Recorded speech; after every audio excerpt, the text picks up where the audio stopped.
Hello guys, welcome back to my YouTube channel. അപ്പോൾ നമ്മളിന്ന് ഇഷയിൽ പോവാണ് കേട്ടോ. അപ്പോൾ ഇന്ന് സാറ്റർഡേ ആണ്, വീക്കെൻഡാണ്. അപ്പോൾ നമ്മളൊന്ന് ഉച്ച കഴിഞ്ഞപ്പോൾ വിചാരിച്ചു എന്നൊന്ന് ഇഷയിൽ പോകാം. എന്ന് വൈകുന്നേരം പോകാനുള്ള മെയിൻ റീസൺ എന്ന് പറയുന്നത് ലേസർ ഷോയും കൂടെ കാണാൻ വേണ്ടിയിട്ടാണ്. രാവിലെ പോകാനായിരുന്നു പ്ലാൻ. പിന്നെ രാവിലെ എനിക്ക് എഴുന്നേൽക്കാനുള്ള മടിയും ലേസറിൻ്റെ പേരിലും ഞാനത് ഉച്ചയ്ക്ക് ശേഷമാക്കി.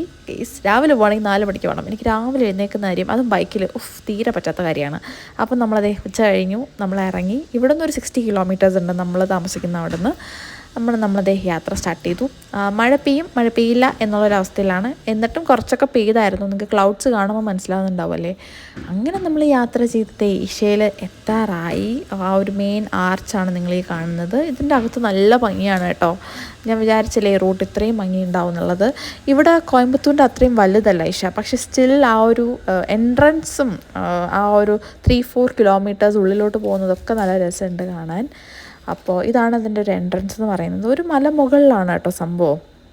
അപ്പോൾ ഇവിടെ നിന്ന് നമ്മൾ അകത്തേക്ക് കയറുകയാണ് ചെയ്യുക. ആ വ്യൂ ഇനി നിങ്ങൾ തന്നെ ഒന്ന് കണ്ടു നോക്കുക കേട്ടോ. ഞാനിങ്ങനെ പറഞ്ഞ് അതിനെ ഇല്ലാതാക്കുന്നില്ല. അത്രയ്ക്ക് ഭംഗിയായിരുന്നു. നമ്മൾ അവിടെ ഇവിടെയൊക്കെ വണ്ടി നിർത്തിയിട്ട് ആ വ്യൂ ഒക്കെ ഇങ്ങനെ എൻജോയ് ചെയ്യായിരുന്നു.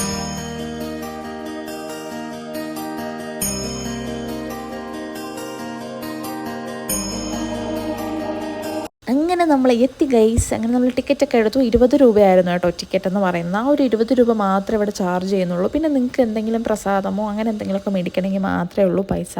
അങ്ങനെ നമ്മളത് വണ്ടിയൊക്കെ പാർക്ക് ചെയ്തിട്ട് അകത്ത് കയറി. എന്തൊരു അടിപൊളിയായിട്ടുള്ളൊരു കാഴ്ചയായിരുന്നു എന്നറിയത്. കോയമ്പത്തൂരും ഇതേ സെയിം ആണുള്ളത്.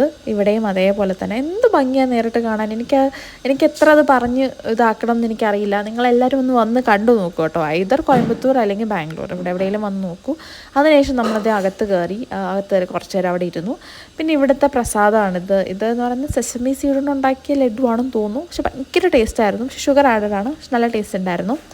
അങ്ങനെ നമ്മളിതേ കുറേ നേരം അവിടെ നിന്നിട്ട് ഫുഡ് കഴിക്കാമെന്ന് ഓർത്തു. അപ്പോൾ അവിടെ ഒരു റെസ്റ്റോറൻറ്റ് ഉണ്ട്. സാത്വിക് ഫുഡാണ് നമുക്ക് കിട്ടുക. അതായത് ഓണിയനും ഗാർലിക്കും ഒന്നും ചേർക്കില്ല അവർ. പക്ഷേ നല്ല ടേസ്റ്റ് ഉണ്ടായിരുന്നു. ഭയങ്കര നെയ്യായിരുന്നു. ഫുൾ നെയ്യിലാണ് അവർ കുക്ക് ചെയ്തിട്ടുള്ളത്. അപ്പോൾ ദോശയൊക്കെ നെയ്യിലിങ്ങനെ മുക്കിയെടുത്ത പോലെ ആയിരുന്നു. പക്ഷേ കേസരി നല്ലതായിരുന്നു കേട്ടോ. കേസരി മസാല വടയല്ല, സാമ്പാർ വടയും പിന്നെ ദോശയും ഒക്കെ കഴിച്ചു.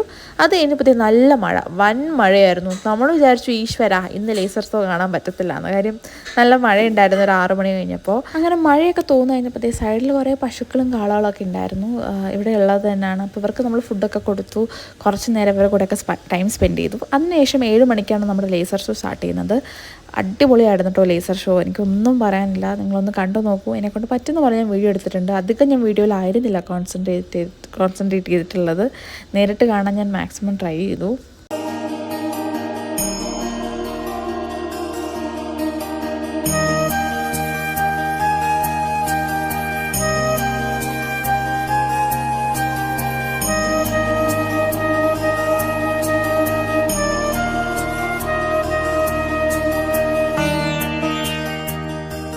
അപ്പോൾ അതൊക്കെ ആയിരുന്നു കേട്ടോ ഇന്നത്തെ വിശേഷം എന്ന് പറയുന്നത്.